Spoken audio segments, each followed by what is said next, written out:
Thank you for joining us tonight. We have a presentation by Schiff and Edmonds on their new book, Attorneys in the Baseball Hall of Fame. If you didn't know, there are 11 attorneys in the Hall of Fame. There are three players, two managers, three executives, and three commissioners. And tonight, the focus is going to be on Judge Kenesaw Mountain Landis. So joining us tonight are Lou Schiff, who is a retired Florida County judge and an adjunct professor of law at Mitchell Hamlin School of Law in St. Paul, Minnesota. He is the author, along with Robert Jarvis, on baseball and the law, a case book that I enjoyed thoroughly, probably the only case book I ever enjoyed reading, and which was the 2017 SABR Baseball Research Award winner.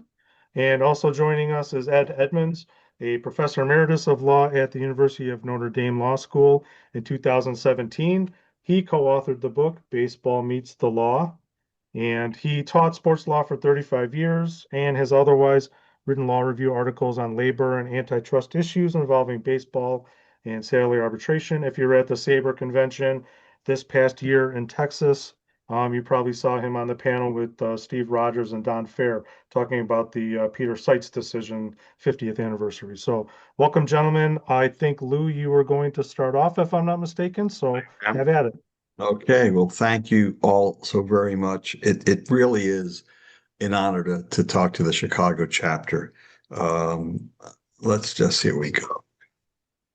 You go backwards. If you're a speed reader, you've seen the entire program. But okay, there we go. First of all, again, thank you so much.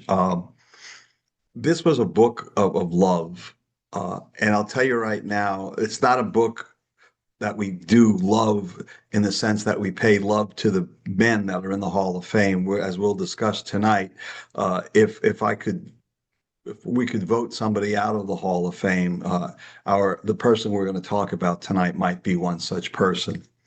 Uh, it was put together by Bob Jarvis and I. We were two of the authors. There are 10 of us all together, including Ed Edmonds, who's the chair of the Halsey Hall chapter. We have researchers, law librarians, and law professors from all over the country that contributed. One of our contributors was even a law dean. And being SABR members, I think this is important because your chapter especially has done so much research into baseball in Chicago, and you've researched the Black Sox scandal, and you've shown the falsities that people thought were there, and you've meticulously researched the truth. And so I want to start off with just two things that reinforces. I know I can speak for Ed and our other 8 authors that when we do research, it matters because, as Harry Truman said, the only thing new in the world is the history that you don't know. And recently, I was watching CBS Sunday Morning, and Ken Burns was on talking about his new documentary, and he said this, that doing good history means that it may not turn out like you knew it did. And I think as researchers, we find that out. We think we're going to go find something, and we go down a rabbit hole, and before we know it, it's not the way we thought it would be. And we keep digging and we keep digging, and we realize what we thought was true really isn't true. And what's so nice about this book and the folks that I worked with and Ed worked with Bob, we were able to now talk about the truths. We were able to say, this is what people used to think, and now we're going to tell you what we discovered, and we hope that you'll take this now as being the truth. Uh, so I'm calling this Things You Never Knew About Kenesaw Mountain Landis. Thanks for the great introduction. The picture on the left was this past summer. I got to throw out the first pitch at a Marlins game. You can see the big crowd in the background, excited. That was for my 70th birthday. I did that also for my 60th birthday, and they said I could do it for my 80th birthday as well. My brother and I, we share very nice season tickets, and there's only 6 season ticket holders, so they'll have me back if I'm around in 10 more years. And the picture on the right is a picture of me be the day the book, I'm sitting here in this office, although I have the phony background on, when the book first arrived. And this is my dear friend Ed Edmonds, who wrote the chapter on Larry MacPhail, and he uncovers so many things about Larry MacPhail that you thought you knew but you didn't know. And I would encourage you to read that as well. And Ed's a remarkable man. He not only has he written The Baseball Meets the Law, but he's a regular contributor to, if you go online, read the Halsey Hall. They have a great magazine, a great monthly magazine, and he writes a lot of articles related to baseball and law, and they're very interesting. And there are his credentials as well. It's a pleasure to work with Ed doing these programs. If you're interested in baseball and law, this is Bob Jarvis, my co-author and co-editor. We have two parallel pages. One's on X, one's on Blue Sky, so whichever you like. Some people like both, some people like one over the other. It's simple at Baseball and Law, or at Baseball and Law with the dot and the blue sky and the social. And if you want to follow us, we'd love to have you follow us. The publisher is now offering a 25% discount. That's good through the end of December. If you like what you see and you want to get the book, it's Schiff 25. There's a little extra for shipping. If you're a member of Amazon, I think they're offering a 10% discount, and their shipping is free. It's probably a little less expensive to go right now through McFarland, but if you like it, that's great. There's also a Kindle edition. So much for the sales pitch. All right. This is our contact information for Ed and I promise I'll return your emails within a day. Our phone numbers are listed on the SABR webpage. Well, I want to put them out here because then it goes out on the internet, and I don't want folks calling me. But if you're a member of SABR and you want to reach out to me or Ed, our phone numbers are on the encrypted side of the SABR webpage, so you're welcome to find us, and I'd be happy to talk with you.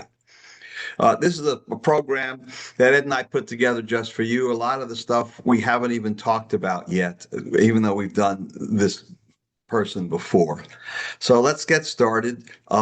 As mentioned, there are 3 players that are in the Baseball Hall of Fame for primarily their playing ability. Now, some of these men are attorneys, and they did more than just play baseball. They may have managed as well. But the 3 players, these are the players that are there because of their playing skills, and these are the managers that are there for their managerial skills.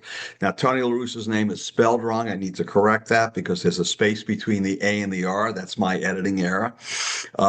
But he was a ball player as well, but he's not on the Hall of Fame for being a ball player. We have 3 executives in Branch Rickey and Larry MacPhail, who Ed wrote about, and Walter O'Malley, who our co-author Bob Jarvis wrote about, Kenesaw Mountain Landis, Happy Chandler, and if you know his story, Happy wasn't so happy at the end of his life. He committed a lot of faux pas. And then Bowie Kuhn, who Elizabeth Manriquez, the author of that chapter, concluded that there wasn't a good decision that Bowie Kuhn ever made in his life as commissioner. That was kind of her concluding. Just cut to the chase, read her conclusion, and if you're short on time, you'll know everything you need to know about Bowie Kuhn. Today's focus, though, is going to be on Judge Landis. That the painting is by Ron Stark, and the cartoon is by Charles Schultz. So here we go. These are the things you didn't know about Kenesaw Mountain Landis. We're going to divide our program up into 2 parts. I'm going to take you through basically his appointment as a commissioner, and then Ed is going to take you down a big rabbit hole on his impeachment. All right. So basic things, that's Bob and myself and Kenesaw Mountain Landis. He died in office in 1944. A little bit about him, just some background. He went to Northwestern. He was admitted to the bar in Indiana and Illinois. He never took a bar exam. He was in private practice for a number of years. He was a U.S. district judge. He was the first commissioner of baseball, and he was enshrined in 1944.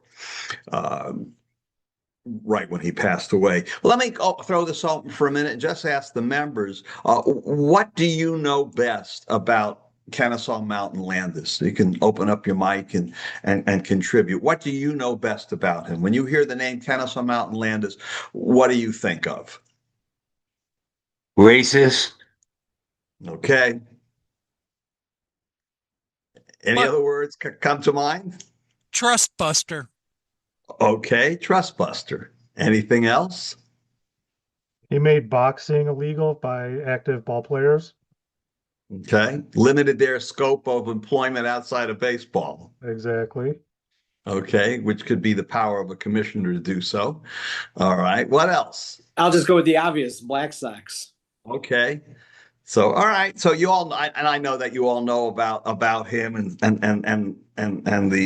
the long legacy shadow that he cast as a result of some of his many of his misdeeds. So let's talk about him, the man. Ed uncovered these pictures, and we had a discussion that when we look at pictures of Kenesaw Mountain Landis, he's never smiling. I can't find any photos anywhere where he's a happy kind of guy. He has this stern look.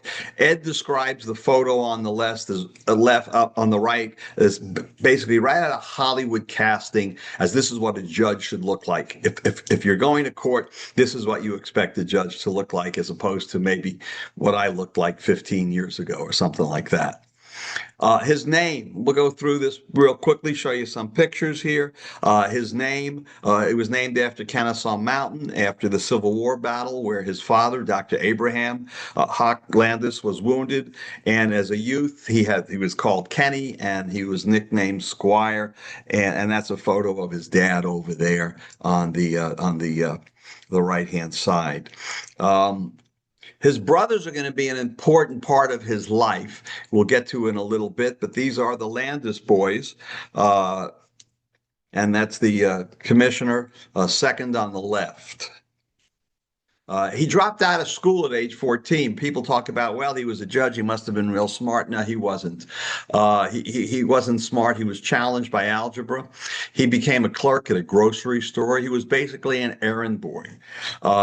He turned down. He was even turned down for a position as a brakeman on a railroad. And this is the picture of the railroad that he tried to become a brakeman for, and that's a picture of Landis as a young man. But how did he get to his legal career? Well, he took a different path than most people would take in today's world. He worked with his brother Charles first at the Logansport Journal, which included some legal matters at the Cass County Courthouse, and we've got the photo of the courthouse there. From there, he was offered his support in 1886. He offered his support to a Republican by the name of Charles Griffin, who became the Indiana Secretary of State, and he was from Hammond, Indiana. Right after that, Landis learned shorthand. Now, remember, he's a high school dropout, and he worked as a court reporter in northern Indiana. After Griffin wins, Landis is given a position in his office in Indianapolis. So this is the first of his political connections. This is the first of his rewards for politics.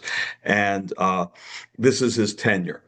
And there's Landis as a young man at about the time he worked at the Secretary of State's office. How does he get into the legal profession? Well, that's an interesting thing, because under today's standards, you have to take a bar exam and you have to complete law school. Back in the day, he just had to write a letter to the Indiana bar. He got in without any formal training. His only qualification was that he was over 21 years old and he was of good moral character, so he said. And with that, they made him a lawyer. At age 21, all of a sudden, Kenny Mountain Landis, Ken, however you want to call him, he is now a lawyer, an attorney. He goes to what they call reading the law with a law firm of Custer and Stevenson in Marion, Indiana. Walter was the editor of the Marion Chronicle, so we believe that had a lot to do with him getting this position. But again, he's a young man, he's 21, and he's not legally trained. And so the question that I always ask is, would you hire a 21-year-old lawyer who dropped out of high school and never went to law school? And the answer is no. So he realizes that at age 21, he has his license in hand. He opens his own law practice for whatever reason. And this building on the left is the first law is the courthouse where he first practiced law in Marion, Indiana. But as a 21-year-old without a legal degree, without any formal training, his practice was a total failure. He said later in life, I never went to college. Mighty few people even know that, but it's a fact. And then he realized that if he was going to do anything in life, he needed to, and was going to make it as a lawyer, he had to figure out a way to go to law school. So what does he do? He decides to enroll in law school in Cincinnati at the Cincinnati Law School. Here's something we uncovered. People have written that Landis graduated the YMCA Law School. You'll read it many different places. Not the case. Because we realize that law school didn't exist until after he was done with law school. So he started at the University of Cincinnati. He concluded his studies at Northwestern. Chicago's Union College of Law, which was now what we call Northwestern. He graduated in 1891. There were 60 students in his class. He made it out of law school by the skin of his teeth, as bad as he was in algebra and other subjects growing up as a child. He barely passed pleading and real property classes, which is a key if you're going to practice law and be an attorney. At graduation, he gives an address called The Conservative Man, and this starts to open up the door, and you can see down the rabbit hole the kind of man that he is. He warns the people listening about radical men and extremists, agitators, and he promotes a view that German and Italian immigrants are dangerous to this country. Unfortunately, we're seeing parallels of things like that today. He gets admitted to the Illinois bar without having to take a bar exam. Probably based upon the diploma privilege, which is only in existence now in Wisconsin. You graduate law school, you have to take a bar exam, but 100 years ago, if you graduated law school in the state where you graduated and you graduated from an accredited school, you were automatically considered an attorney without having to take the bar exam.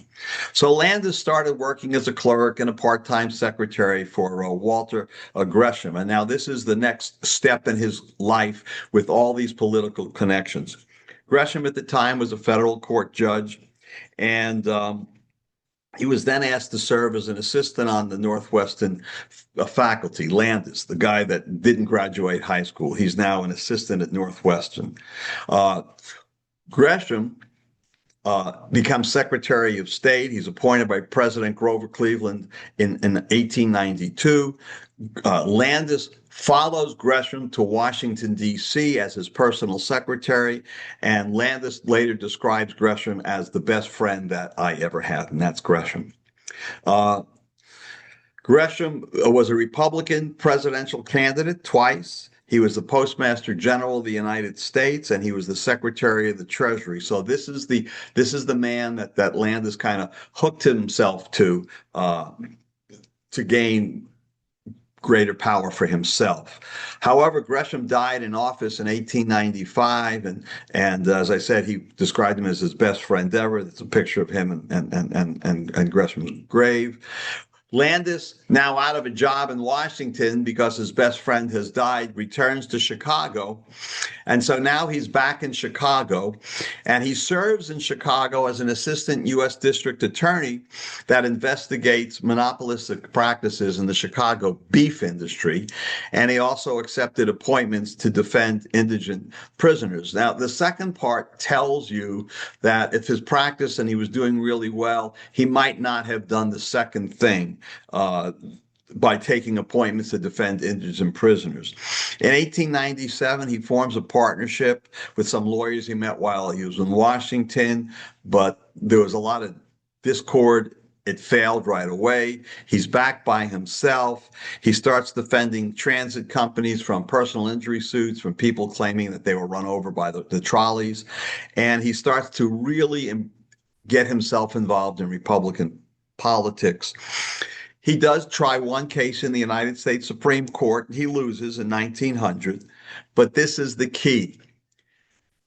His brothers, Charles is on the right and Frederick's on the left. They were both congressmen from Indiana, and they helped him become a federal judge when he was only 39.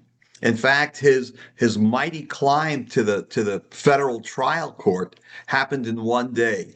The day he was nominated by President Roosevelt was the day that his nomination was approved. That's how quick it was. A little bit about President Roosevelt. There was this new judgeship that opened up. Landis had been working hard to get it. There's more connections. Frank Loden, one of Landis's friends and a former Union Law School classmate, he was considered for the position. He declines it. Roosevelt goes to Loden goes to Roosevelt's inauguration to push for Landis while Landis's brothers are pushing for him. And Landis is also telling people publicly, this is going to be my seat. This is going to be my seat. Roosevelt appoints him. He develops a reputation for being tough on businesses. One of the first cases he has is the case where he finds a company for importing illegal foreign laborers. There's two famous cases, and I'm going to kind of skip over them a little bit, just to know these are the two cases that got the eye of baseball magnates. These are the cases where people started recognizing him. Landis was a bit of a narcissist. He got himself in the paper all the time, most of the time, especially federal judges. They're very laid back. They don't want any publicity. Landis was the opposite. He thrived on publicity. The Standard Oil case was, and I'll just, if you don't remember, of course, nobody remembers it was 1906, but if you don't remember learning about it, the Department of Justice had some evidence dealing with Standard Oil's practice of secretly obtaining rebates and other preferences from railroad, which allowed Standard Oil to undersell their competitors.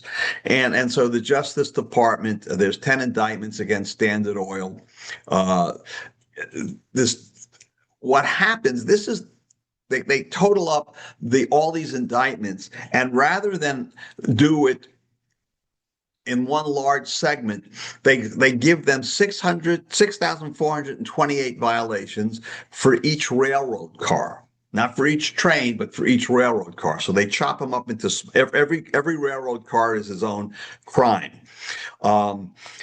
Before the indictments are handed down, and this is the first unethical practice that Landis did as a judge, Landis begins to maneuver to get assigned the case.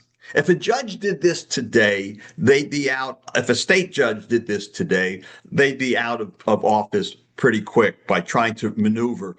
And we've seen cases all across the country of judges trying to get cases and being sanctioned, fined, suspended. He brazen writes a letter to Roosevelt, basically saying, pick me, pick me, pick me. Somehow he gets the case on January 3rd, 1907. He issues his first ruling. He rejects the arguments by Standard Oil to dismiss the case. By the time the case is over in 1907, Landis has ordered Standard Oil to pay $29 million. That's the equivalent of almost $1 billion today. What's interesting is that again, Landis becomes the most talked about man in town. This is from the Chicago Tribune in 1907.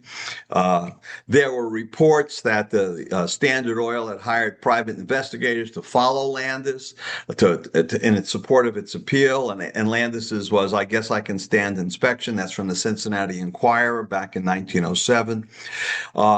But here's what a lot of people don't realize. People talk about, Landis did this and fined Standard Oil what would be $1 billion today. But he was reversed unanimously by the Court of Appeals. And 2 years later, after his decision, Standard Oil wins. The case is basically is thrown out. So the second case that draws the attention of baseball to him is the Federal League case against the National League. Now, this isn't the same Federal League case that we talk about from the Supreme Court in 1902. This is a different case. There was a lawsuit filed in 1915 alleging that baseball, American and National League, and their teams and the National Commission were an illegal monopoly, and they were attempting to destroy the Federal League, which was seeking to become, as you all know, the country's third major league. The defendants claim to be happy with his selection as judge. We don't know how he got this case, but we can only imagine. And of course, they say positive things about him in the newspaper because they realize Landis reads every newspaper and they don't want to upset the judge. The Chicago Daily Tribune in January 2018, the case is about to start. This is front page news, and the petition is filed in early January, and Landis starts the trial in late January 1915, before the season is to begin. So one would think, okay, this is now filed before the season begins. This will be resolved quickly because there was an injunction to stop things from happening. Landis orders the hearings to begin. He gives them an accelerated schedule, promising them to resolve the case before the start of the 1915 season. 600 people show up to the first day of trial, more people than a Marlins game. Many more are turned away. He sits on his hands. He gets 4 days of trial, and then he continues the case. He fails to make any rulings on the preliminary injunction. He never tries the case. He sits on his hands during the entire 1915 season. So now you have bidding wars for the players. The parties come to court in February 1916. They finally settled the case. Now, talk about the ethics of him sitting on a case and continuing a case for no reason when the parties wanted to try the case. That's a terrible, if you were to look at it in light of current things, the judge is not supposed to push a case back for that amount of time without any justification. He had no justification for it. And as a result, one of the parties or many of the parties suffered because he refused to make a ruling. If that happened in today's light, there'd be an inquiry as to whether or not he should be disciplined. The Baltimore team, as you know, was left in the dark. And this led to then the United States Supreme Court case down the road where Justice Holmes famously declared that baseball didn't constitute interstate commerce, which Ed could talk hours about if you have him back as a guest, and you probably should. If you are interested in research regarding the Federal League, we don't have to look any further than our own organization, SABR. They have hundreds and hundreds, thousands and thousands of documents that you can look at to learn more about the Federal League. The baseball magnates, don't forget Landis's decision not to rule on the case. That helped, and it helped them out. So when the Black Sox scandal threatened the game, the owners knew who could help them, and that was Landis. He becomes baseball commissioner in 1920. He's getting paid as a full-time federal judge, and he's getting paid as a full-time baseball commissioner, something that could not be done today with judges. It would be considered unethical, and you would be forced as a judge to make a decision. And now I get to my good friend Ed Edmonds, who is going to take you down the impeachment of Judge Kenesaw Mountain Landis.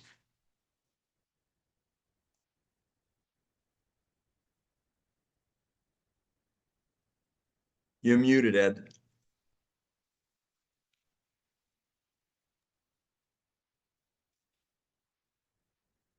You're still muted. Can somebody unmute Ed? I can. There you are. Here we go. Okay. So we're going to talk about the impeachment of Landis, how it kind of got to that scenario. There's the Congress about that 1920-ish issue. So it really starts with a Chicago attorney by the name of Thomas Sutherland, who is upset about the fact that Landis is staying on the federal court at the same time as he's taking this job. And if you think about a salary of $50,000 or $50,000 and take a look at that and think for a second, he was getting a lot more than the 7,250 that a federal judge would get in order to become the commissioner of baseball. Well, Sutherland approaches William Mason, who is an ex-senator from Illinois, and Sutherland also goes to the Chicago Tribune. He's trying to press this case, that Landis needs to step down from his judgeship on the federal court. But Sutherland gets rebuffed. There's a picture of William Mason, who said that, you're just a little too strong in spots. Maybe if you revise your state, your concerns here, maybe that could go to the House. But as it's written, I don't think that it should.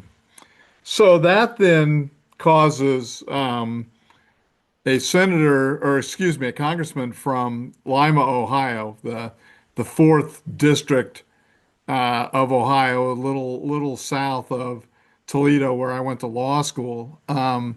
Benjamin Welty takes up this, and Welty has a connection to the banking industry, and we're going to see that with the senator that also gets this. And a lot of times what people don't realize is that a lot of banks were started by individuals in this period. In fact, Larry MacPhail's father, who I wrote about, started banks in Michigan, starting with Cass City, a very small city where MacPhail was born. And ultimately, he started about 20 local banks. And so it happens that people who are in Congress often were individuals who had also started banks in other parts of the country. And we're gonna come back to that. But Welty wants to go straight to filing a bill of impeachment against Landis if he doesn't agree to leave the federal court. Welty, however, is going to be defeated in his reelection bid in 1920. So he's in kind of a lame duck status, and that's going to be a factor here that that fact that he's not going to be around for the next congressional session to go through this. But there you see, we're going to talk about Senator Dial in a second, but uh, Landis again, that very stern visage of Landis, but just as Lou was talking about, always in the papers. And this is spread from Chicago to DC. Well, Welty writes a letter to the Attorney General, A. Mitchell Palmer, who actually is an individual with a very storied history on his own right. And Welty asks if holding two positions is a crime. The reply comes back on February 11th saying, no, holding both this outside position as commissioner of baseball and being a federal judge is not a crime. And that kind of halts Welty in his tracks a bit. Notice this statement from Palmer that um, if the job did interfere substantially with your judicial duties, then um, maybe that could be the grounds of some interest, but actually it's more about whether there's some objection that you've been incompetent or that you're doing something fraudulent or along those lines that would be more in line with an impeachment process. So Welty goes forward, though. He introduced legislation um, to make it a crime for you to hold an additional position beyond your federal judgeship. And then on February 14th of 1921, he actually um, goes forward with the impeachment process. And one of the things that he uses to try to make his case is the fact that he has a letter that Landis's docket has over 1,200 cases on it.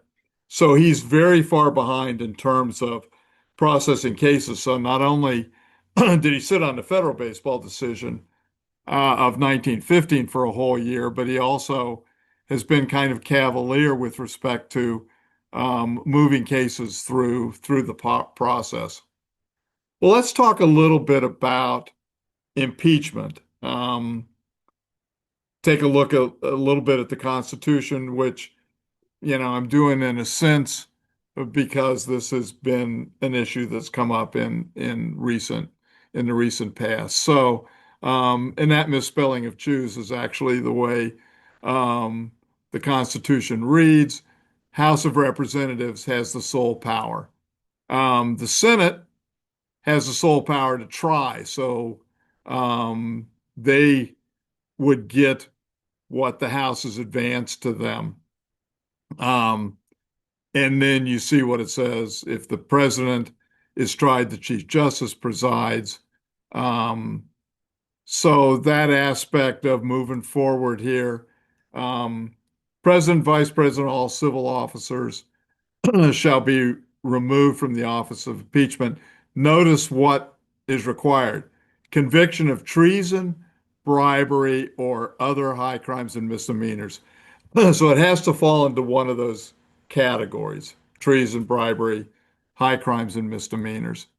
Um, 5 counts are filed against Landis. First, neglecting his official duties.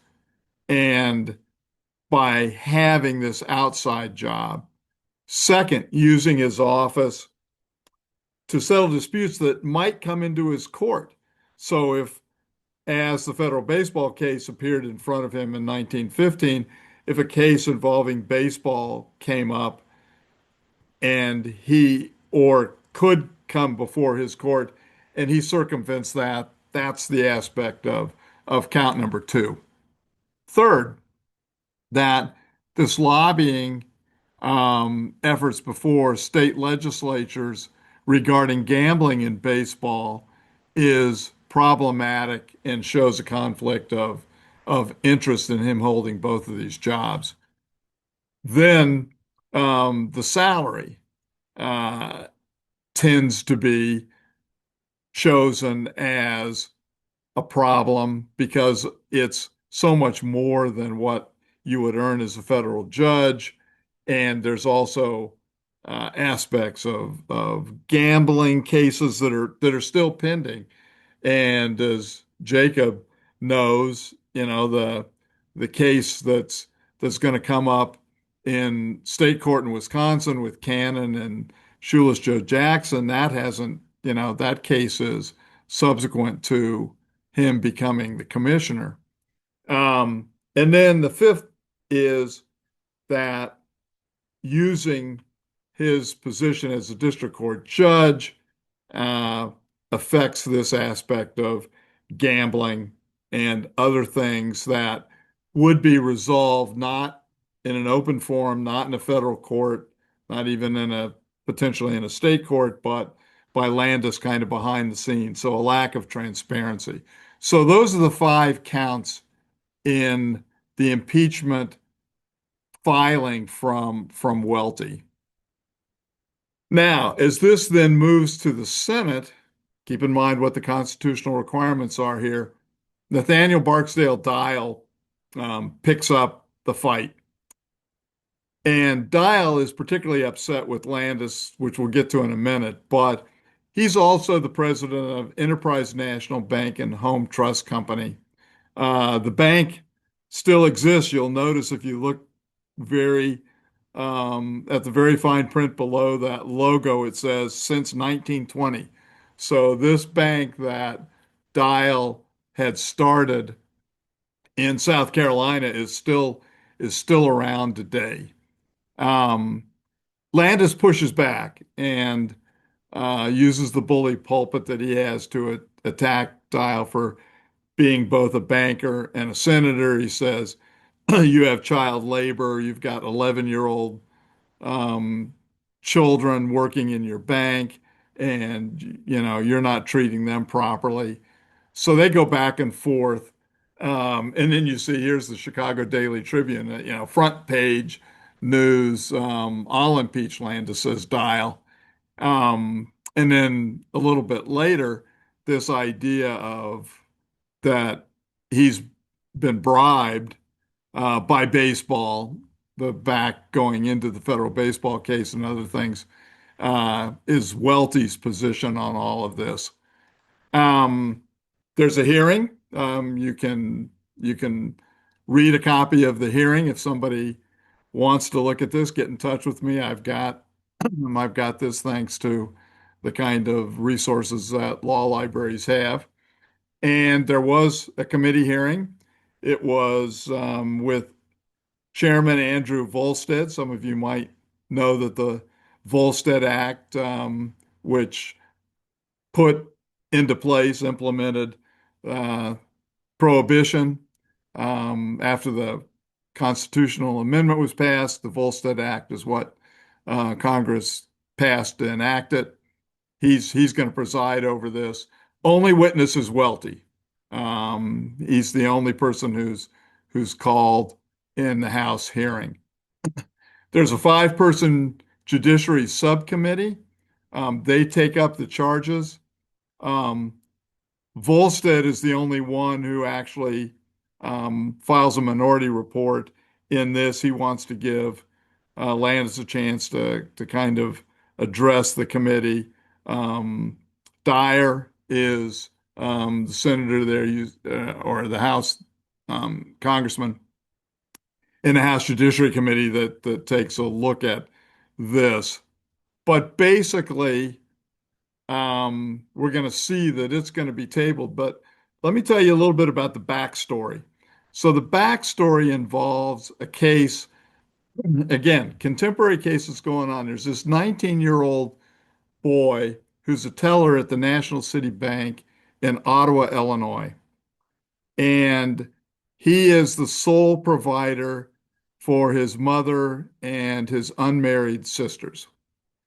And he actually embezzles $96,000. So think about that for a second. That's not a small amount of money in the 1920s. And he says, I'm only paid $90 a month. I'm trying to support all these family members. I wouldn't have even thought about taking the money, but I was paid so little and our family was in such financial distress that's why I did it. Um, so Landis then goes after the bank president. And you can see this quote here, you should have known that you were paying this guy too little. And you actually were tempting him in a bank setting to steal the money because you were paying him so poorly. So he kind of took sympathy with Carey's story. And he says, I don't want to send this kid to Leavenworth. So he releases him to go home with his mother, who's in court with him, and doesn't sentence him on that day, on the 11th. He comes back the next day. Here's a story from the newspaper, and they ultimately send him to reformatory school for a year. But if you read that carefully, it says, that yesterday they wanted, the attorney for the state said, you need to sentence this guy. And so he says, I grant the motion. And then he says, you're sentenced to go home with your mother and come back when I tell you I'm interested in sentencing you. So basically, this infuriates Dial and Welty that here's a kid who's stolen money from a bank, and these guys both, particularly Dial, as a bank president, finds this just beyond the pale that Landis would be so cavalier towards this kid who's stolen a considerable amount of money from the bank. But because Welty is not going to be able to come back for the next congressional session because he lost the election, in April of 1921, they say, we're we're going to basically table this matter. You'd have to bring new charges in the upcoming Congress, and it's just going to sit there, and they're not going to go forward with the trial in the Senate. So Landis is now kind of off the hook with Congress at that point in time. The American Bar Association, however, isn't they're not happy with all of this. And the American Bar Association at this point in time actually formally censors Landis for his behavior at their annual meeting in Cincinnati. So you see ABA started in 1878. Here they are, 40 some years later at their annual meeting. And there's a former senator who's, serving on the committee that's looking into this and, whether Landis should be censored. He felt, Lewis felt that, Landis deserved a hearing before the ABA did something. But they moved forward anywhere. And there you see conduct of Landis engaging in private employment, accepting the money by holding this position as well as his judgeship. It's unworthy of the office. It's derogatory to the dignity of the bench, undermines public confidence. You see all of that is in the statement from the resolution from the ABA. And this in particular, you're simply dragging the ermine in the mire. Probably a very old-fashioned statement, but you can, if you're not quite sure what this means, you see the ermine, the animal itself down there, and so you can imagine if you take such a nice white, the fur of this white animal and drag it through the mud, what it's going to look like. So this is from Hampton Carson, who's an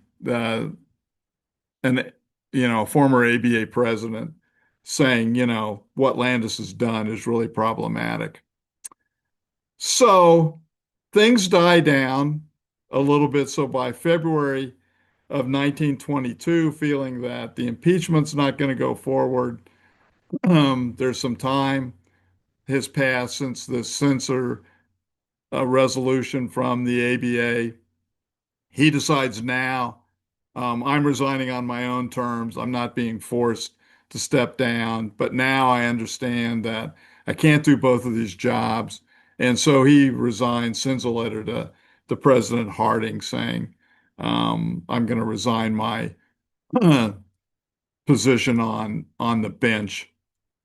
But this was a catalyst for the American Bar Association a couple years later to pass the very first canon of judicial ethics.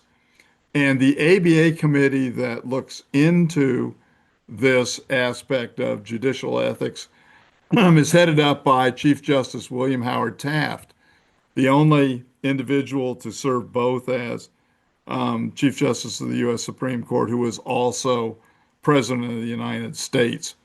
So the ABA, again, calling out Landis for this appearance of impropriety by holding both of these jobs. And so this is a really important aspect of the ABA, which had just earlier passed their own kind of canons of behavior for lawyers, stepping in and saying there are certain things that we need to have rules in place for the behavior of judges. Now, pardon me for a second. So you see here, if you go to the ABA's website, they have a timeline of their of their activities. And notice here, the ABA in 24, first ethical guidelines for judges being adopted.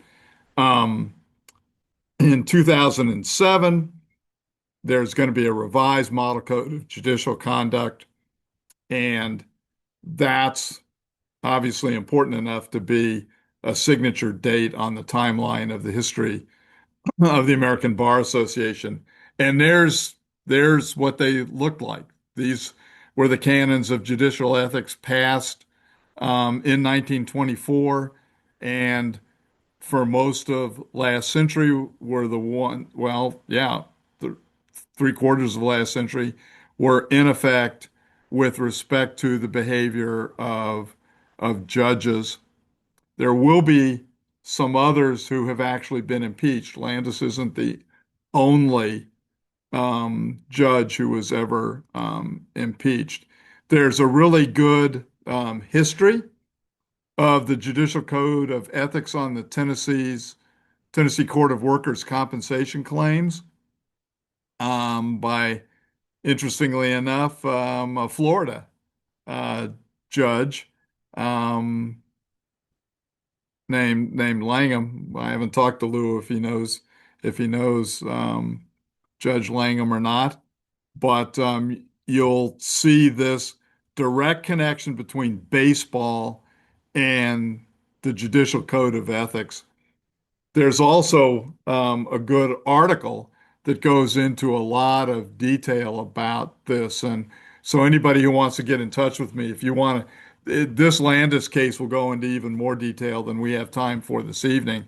I hit really kind of the high points, but if you want the links to or a copy of this article, I'm happy to do it. There's Landis's grave, Oakwood Cemetery. Notice it's fairly modest, perhaps unlike the man, but again, a nice picture of a scowling Judge Landis. But what about some other things that he did or didn't do? Refused to allow night baseball. He didn't want that at all. He kept women out of professional baseball. And if Jacob is still on the call on the group here, uh, the Ty Cobb and Tris Speaker 1919 scenario where they threw a game to make sure um, who would finish in third place. There's obviously a lot of research that's been done by members of your chapter in Chicago about the 1917 World Series, a number of them in the teens that might have been in the same category as the Black Sox. And then in 2020, his name is removed from the MVP award for his refusing to allow baseball to be integrated or to actually advocate for it. Um, and so that's the end. We're ready for Q&A. We stayed pretty true to our time limits on all of this, and I think even I put this picture in last because even the child that's sitting on his lap um, now a stern scowl on her face as well as Landis's. So um, I'll end the show and stop the share and happy to open it up for some questions. Yeah, I guess I'd like to start just with regard to the way that book is formatted. Can you just maybe give us a little bit of information about how the stories for each of the individuals kind of goes from start to finish, leaving out particular baseball things, including parts from their childhoods? I mean, what are we expecting? And Lou was kind enough to give me a preview copy, so I know the answer. But just for people that haven't read the book yet and are looking to get it, kind of how do you sell it? Well, thanks, John. So this is a story of history of men who influenced the game of baseball, and we don't dwell on their baseball careers. We look at it through the lens of the law. What was it particularly about the law that did this? So yeah, we mentioned we'll talk about John Montgomery Ward being a two-way player. We'll talk about Tony Russa being a bonus baby, but that's really not what we're writing about. We're writing about how did being an attorney influence somebody's career to be an outstanding manager? How did the business degree, the business classes that Branch Rickey took, ignite a light in his head to say, we can do a minor league system that's a business model, and we can get rid of these independent leagues, and we can basically do our own conglomerate. And so we take their stories, how baseball influenced their legal careers. When we talk about John Montgomery Ward, who was only admitted in 1964, of all the attorneys in the book, he was born earliest.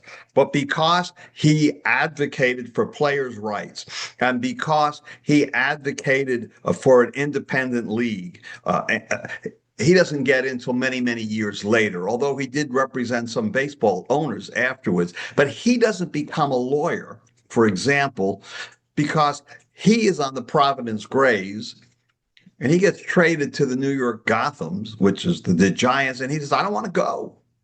It has to go. The lawsuits are filed. The courts in the 1800s say the reserve clause is good. So he gets upset and he goes, I'm going to go to law school. So if he doesn't get traded from the Providence Grays, he doesn't become a lawyer. And we don't have this great history. And I truly believe that you can teach an entire curriculum in law school on nothing but baseball law courses, whether it's torts or property or contracts, divorce. There's a case going on right now in Puerto Rico dealing with workers' comp, and it's about a baseball player. And so we really look at this from the lens of how law influenced it. And you don't have to be a lawyer like the first book of mine that I wrote with Bob. Now, what I like about Ed's book better, and I'll say this, and I told this to Ed, what Ed's book does that my first book doesn't do is Ed talks in easier terms. Our book is used as a case book and more of an encyclopedia. The second book, this book now, this is an easy reading book. It's 250 pages. You can start with any chapter you want and you can go. And then Bob Jarvis, our main editor, he put out, Ed, how many pages was that rubric? Like 6 pages on how to write a chapter? Right. And Bob edited all of the work that each of us contributed to give it a particular voice. And so you will see, to go back to the initial question, how each chapter progresses, it goes through a particular order. And so you see for some of these people like Larry MacPhail that I wrote about, I contributed that chapter. MacPhail was a lawyer before he actually went into the service in World War I, goes off to Europe, is involved in an attempt to hijack the Kaiser and bring him back out of the Netherlands to stand trial. Others, like Ward, became attorneys during their career, and actually Ward had quite a successful legal practice after his days of playing baseball were over. But this does have a particular law academic style to it in that there are just about as many pages of footnotes that are very, very detailed in here. So you'll see something in the text and you can go to the notes, and there will actually be a lot of detail about the sources. Everything that's in here is cited, the authority on which every proposition in here is made. And I will tell you, with respect to Larry MacPhail, there's almost nothing in Larry MacPhail's life, including the city he's born in is not dual stories, but the location of whether it was a farmhouse outside of the city or above his father's business as a banker, the year he was born in, even whether the ashtray that he stole belonged to the Kaiser. I mean, almost everything about Larry MacPhail's life has multiple stories. So we spent a lot of time. Um, and I actually found digging deeper that one of the stories I had told, there's the story about MacPhail that the reason he wasn't a successful attorney was that he worked on 200 cases involving damages. They were cases against the Northern Pacific Railroad Company that came out of the San Francisco earthquake and fire, and that he lost every single one of those 200 cases. And that's why his legal career never went anywhere. Well, I did a lot of research on that, and the firm that he supposedly worked on these cases for, um, uh, there were times when his office was in the same building, but um, he never worked for that firm. So the story that was what his legal career was about turns out to be inaccurate.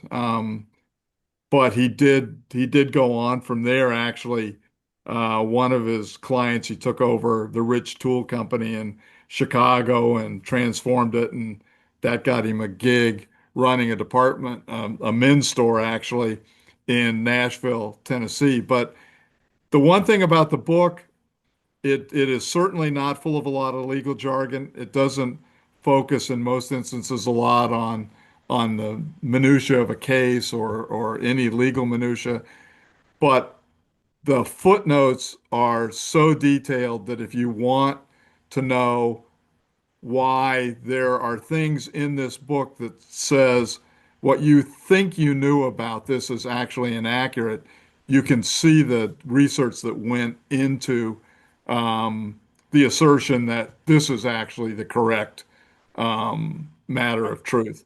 I'm real proud of the folks that we worked with because there's over 1,300 footnotes in the book. And it's if you had on the 250 or so pages, about 55, 60% of the book is the story and the rest are our notes. You could read this without ever having looked at the notes if that's what you'd like to do. Now, the chapters are arranged in the order of when they were enshrined in the Hall of Fame. So that's why Landis is first, and that's why Tony LaRussa is last, because he was the last person that's an attorney to be enshrined. We thought about maybe starting with John Montgomery Ward because he was born earliest, but then we Bob and I had discussed this, and it seemed like the most logical would be to tell the story from the first lawyer in, the first attorney in, to the last attorney in. And then we also have a couple of fun things in the back. We have an appendix of attorneys that are not in the Baseball Hall of Fame, but attorneys that were associated with baseball and played baseball, like Mo Berg or Don Clendenin. And we mentioned their careers a little bit and what they did in law, and we have that there. And in the back, there's also Bob put together what I would call the back of a baseball card. And so he has information about where people were born and where they died and how many spouses they had and how much money they had when they died. And it's just a little bit of information that you would find on the back of a baseball card type of thing. All right. Does anybody have any questions? You want to raise your hand? While we're waiting for that, looks Steve like has a question. Steve has a question. Yeah. Why didn't Landis want night baseball? I think it's he just felt that the game should be played during the daytime. And I think MacPhail was actually the one who kind of pioneered um, night baseball in the minor leagues in his time with Columbus. And then, as most of you might have noted, the bobblehead of me in a Reds uniform. I'm a Cincinnati Reds fan. And, MacPhail was the first to have night baseball in the major leagues. But interestingly, and again, I think this group probably realizes that a lot of Major League Baseball games before night baseball became kind of a norm were started at 3 o'clock in the afternoon, right? So that businessmen could take off a little bit early from work, but not, the whole afternoon. And so you would often have games that, if they stretched out any length of time, might, you know, the fading sunlight might have been a factor late in the day. But ultimately, I think when you look at the green light letter from Franklin Delano Roosevelt, when there was a chance that during World War II baseball would be stopped, um, you know, I think that's where it began to kind of move away from Landis's disapproval of night baseball uh, to being more acceptable because, you know, they wanted this as a distraction, but we needed everybody working. In fact, obviously, this is a time when so many women come into the workforce because men are ultimately in Europe or ultimately in the Pacific. So I think it was partly just friction between MacPhail and his position and the fact that he represented a lot of owners who were opposed to night baseball. They didn't like the idea. They thought it would hurt the business model. And that's my sense of really why it was partly animus towards MacPhail, which because MacPhail, like Finley later and some others, rubbed a lot of his um, other folks the wrong way. Even, you know, MacPhail and Rickey didn't even necessarily get along because um, MacPhail did things when he was with Columbus, which was a farm team for the Cardinals, and Rickey was there that Rickey didn't like. I mean, their personalities were very different, Rickey being a teetotaler and MacPhail being kind of a hard drinking guy. So I think that would at least be my take on kind of why no night, no night baseball. But also, those of But you there's the in cost Chicago, also by having to go to night baseball. Now the owners are being asked to foot a bill to redo their stadiums and to put extra money in on an unproven product. So, and as we know that Major League Baseball is very slow to change its rules. Major League Baseball owners, if they can save a nickel, they'll save a dime if they can do it. Do you think that anything that Landis did in his role as baseball's first commissioner kind of perpetuated through the other lawyers that were commissioners, or do you feel like each of the successive commissioners have kind of made their own way? well, I do think it's kind of interesting that when I first started teaching sports law, the commissioners of all the four major team sports were lawyers. Um, and we have, certainly in baseball now, a lawyer. I mean, both Kuhn and Manfred worked their way up from being chief counsel for the commissioner and the owners into being a commissioner. But certainly you see lawyers often that being a lawyer, being part of the background of who became commissioners in all of these sports. Um, and I think certainly in Kuhn's case, it had something to do with his involvement in the flood trial. I think there's no question in Landis's case that the fact that he had helped them out in terms of suppressing the Federal League in 1915. That certainly the case that creates baseball's antitrust trilogy in 1922.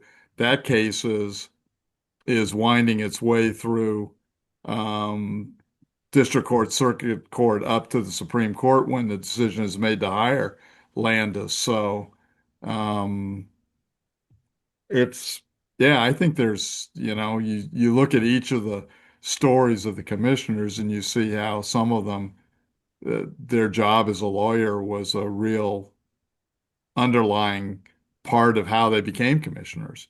I see Alex has a question, but just to dovetail on what Ed just said, the commissioners and fans don't, you understand this as SABR members, but many fans think that the commissioner works for the baseball fans, for all the people of baseball. No, he's hired or she's hired to be fired by the owners. That's who the commissioner works for.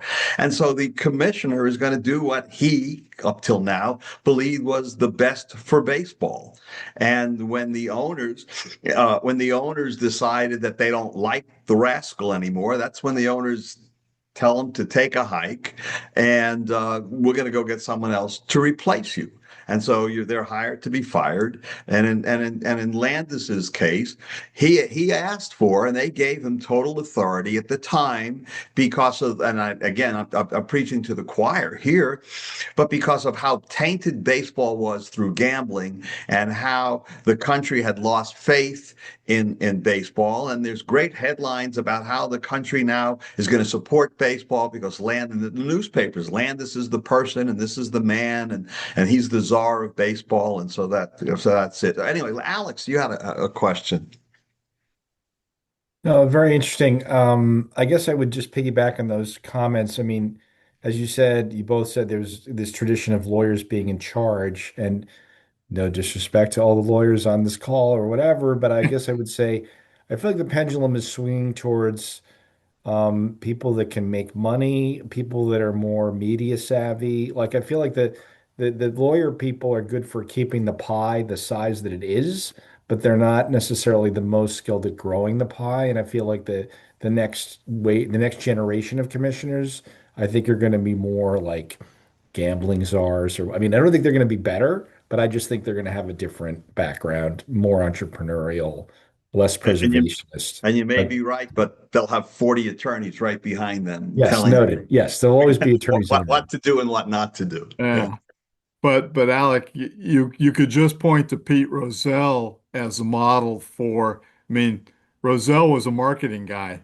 Rozelle worked for the Rams in public relations, and he may be the most successful uh, commissioner in terms of making the NFL the number one sport that it has become in the United States in terms of viewership and interest. But he did so many things to make football become such a popular sport in the United States. So I think you're right in that a lot of folks nowadays are looking back and saying who's been the most successful, and that's the person who can market and grow our sport, grow the revenue pie larger, uh, get the best deals from media to make the most money. Well, part of it is obviously economic circumstances and television and basketball and NBA and NFL have much more advantages than hockey and baseball in that way. But Adam Silver and Goodell have been really good at that too, like making the owners money. Again, it's either keeping their money or growing their money. And, that's the winning formula. But yeah, it's super interesting to think about. It isn't that lawyers cannot be entrepreneurial or grow the pie, but, that's not maybe their We're not, calling we're card. not we're not taught that in law school. Okay, we don't take courses on how to be entrepreneurial. We're almost taught to play defense. Yeah, We're, which is actually, I think, unfortunate we're, about. we're, we're taught to advise. We're taught to how to give conservative advice. We're taught how to balance give me facts. We'll tell you what the law is. How do we balance this out? But somebody that's a business person, that's a risk taker.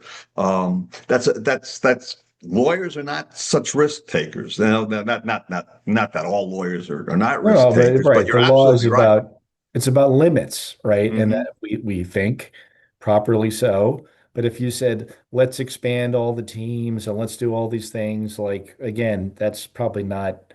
I mean, people that went to law school, yes, but people that probably practiced for a long time or were clerks and all this stuff and did all the things that you were. I mean, you just even if you didn't have it in school, I think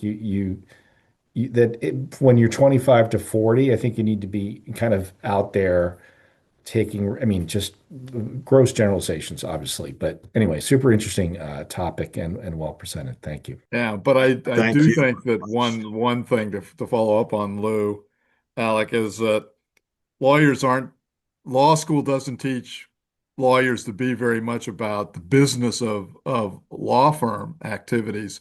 And you see sometimes some failures of law firms because they weren't run properly as businesses. And so, they'll implode and go into bankruptcy.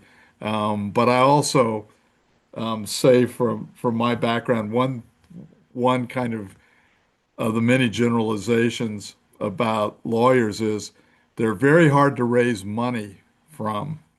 If you're doing fundraising and this being giving, major Giving Tuesday, and I think it's because they're so afraid that part of the firm is going to leave next week and take some of their major clients that they never want to part with money. They kind of hoard it because they're worried that their business is going to be adversely affected by some members of the firm leaving to go elsewhere.